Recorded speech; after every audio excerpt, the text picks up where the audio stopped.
एक बार अपनी ही वॉइस को ध्यान से सुनो, व्हाट्सएप पे रिकॉर्ड करके या किसी वीडियो में, बिना एडिट बिना फिल्टर के, बस रॉ वॉइस। और फिर ऑनेस्टली बताना, क्या वो आवाज वैसी लगती है जैसे तुम अपने दिमाग में इमेजिन करते हो? क्योंकि सच क्या होता है, अंदर से तुम्हें लगता है तुम नॉर्मल बोल रहे हो, लेकिन बाहर से वो वॉइस थोड़ी शेकी, थोड़ी अनश्योर या कभी कभी बिल्कुल फ्लैट लगती है। और सबसे ऑकवर्ड मोमेंट कब आता है? जब तुम ग्रुप में कुछ बोलते हो और कोई भी रिएक्ट नहीं करता, जैसे तुम्हारी बात हवा में गायब हो गई हो, या फिर तुम कुछ एक्सप्लेन कर रहे होते हो लेकिन सामने वाला बीच में ही काट देता है। और उस मोमेंट पर अंदर क्या चलता है? क्या मेरी बात में दम नहीं था या मेरी वॉइस में वेट नहीं है? अब इंटरेस्टिंग बात यह है, ये प्रॉब्लम वर्ड्स की नहीं है, ना ही लैंग्वेज की है, ये कुछ और है। तुम्हारी वॉइस के पीछे जो एनर्जी है वही डिसाइड करती है कि लोग तुम्हें सुनेंगे या इग्नोर कर देंगे। क्योंकि वॉइस सिर्फ साउंड नहीं होती, वो तुम्हारी इंटरनल स्टेट का प्रोजेक्शन होती है। और जब अंदर क्लैरिटी नहीं होती तो आवाज में भी स्ट्रेंथ नहीं आती। लेकिन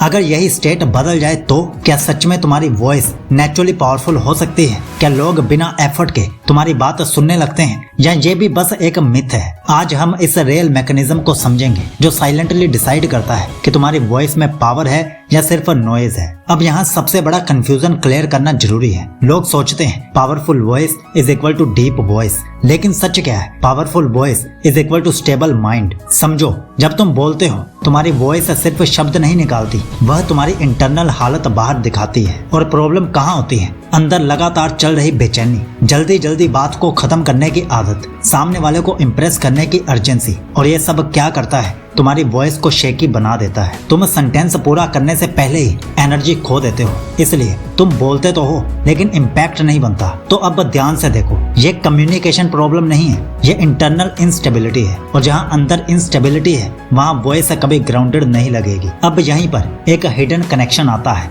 ब्रह्मचर्य का। लेकिन वैसे नहीं जैसे तुम अब तक समझते हो, बस कंट्रोल कर लो सब ठीक हो जाएगा। इतना सिंपल नहीं है। असल में क्या होता है, जब तुम हर इम्पल्स पर रिएक्ट करना कम करते हो, जब तुम हर डिस्ट्रैक्शन के पीछे भागना छोड़ देते हो, तब तुम्हारा नर्वस सिस्टम धीरे धीरे काम होने लगता है। और जब अंदर कामनेस आती है, तुम्हारी ब्रीदिंग स्लो हो जाती है, तुम्हारे बोलने का रिदम स्टेबल हो जाता है, और यही गेम चेंज होता है। तुम पहले जैसे जल्दी जल्दी नहीं बोलते, तुम पॉज लेना स्टार्ट करते हो और तुम्हारे वर्ड्स में वेट आने लगता है। क्योंकि वॉइस सिर्फ गले से नहीं निकलती, वह तुम्हारी इनर स्टिलनेस से निकलती है। इसलिए जो अंदर से स्कैटर्ड है उसकी आवाज कभी पावरफुल नहीं लगती, और जो अंदर से सेंटर्ड है उसकी नॉर्मल वॉइस भी काफी इम्पैक्टफुल लगती है। अब इमेजिन करो, वही बंदा जिसकी वॉइस पहले इग्नोर हो जाती थी, धीरे धीरे क्या बदलता है? वो जल्दी बोलना बंद करता है, वो हर बात प्रूव करने की कोशिश नहीं करता, वो बोलने से पहले फील करता है। कुछ दिनों में नहीं, लेकिन धीरे धीरे उसकी आवाज स्टेडी होने लगती है, अननेसेसरी वर्ड्स कम होने लगते हैं। और फिर एक दिन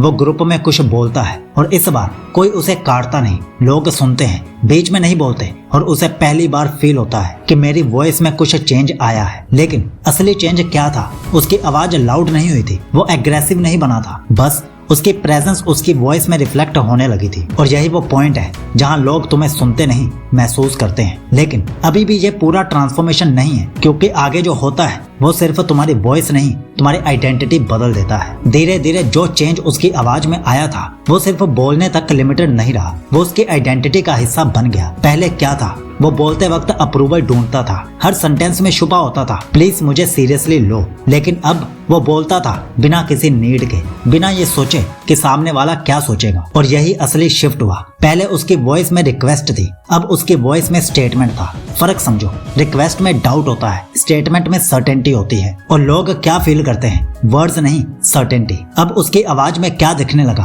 क्लैरिटी, कामनेस और एक साइलेंट कॉन्फिडेंस। और सबसे पावरफुल चेंज, अब वो साइलेंस से अनकंफर्टेबल नहीं होता था। वो बोलने के लिए नहीं बोलता था, वो तब बोलता था जब बोलना जरूरी होता था। और यही चीज उसकी हर बात को इम्पोर्टेंट बना देती थी, क्योंकि जब तुम हर वक्त नहीं बोलते तब तुम्हारी हर बात की वैल्यू बढ़ जाती है। और यहीं से उसकी वॉइस ऑर्डिनरी नहीं, ऑथोरिटेटिव बन गई। तो इस पूरी जर्नी का रियल कंक्लूजन क्या है? अट्रैक्टिव वॉइस कोई टेक्निक नहीं है, ये तुम्हारी इनर क्लैरिटी का साइड इफेक्ट है। अगर अंदर नॉइस है तो बाहर वॉइस कभी स्टेबल नहीं होगी, लेकिन अगर अंदर कामनेस है तो तुम्हें अलग से कुछ करने की जरूरत नहीं पड़ेगी। तुम्हारी नॉर्मल आवाज भी सामने वाले को पावरफुल लगेगी। और यही ब्रह्मचर्य का रियल रोल है। ये तुम्हें कुछ एक्स्ट्रा नहीं देता, ये बस तुम्हारे अंदर का अननेसेसरी नॉइस हटा देता है, ताकि जो ऑलरेडी स्ट्रॉन्ग है वो नेचुरली बाहर आ सके। लेकिन याद रखो, ये ओवरनाइट नहीं होता, ये धीरे धीरे बिल्ड होता है, कंसिस्टेंसी से बिल्ड होता है। तो अगर तुम भी ये सेम ट्रांसफॉर्मेशन एक्सपीरियंस करना चाहते हो तो हमने एक स्ट्रक्चर 100 डेज ब्रह्मचर्य ट्रांसफॉर्मेशन सिस्टम बनाया है, जिसमें स्टेप बाय स्टेप एग्जैक्टली यही प्रोसेस सिंपल तरीके से बताया गया है। डिटेल्स डिस्क्रिप्शन में मिल जाएंगी। और अब एक ऑनेस्ट सवाल, जब तुम बोलते हो लोग जेन्युइनली सुनते हैं या बस वेट करते हैं कि तुम कब खत्म करो? कमेंट में इसका आंसर जरूर बताना, क्योंकि वही से तुम्हारा नेक्स्ट लेवल शुरू होता है। और हाँ, रोज रात 10 बजे एक नई ब्रह्मचर्य वीडियो आती है। सब्सक्राइब करके बेल आइकन जरूर दबा लेना, ताकि तुम्हारी वॉइस ही नहीं पूरी पर्सनैलिटी नेक्स्ट लेवल पर जा सके। आपका ब्रह्मचर्य शुभ हो।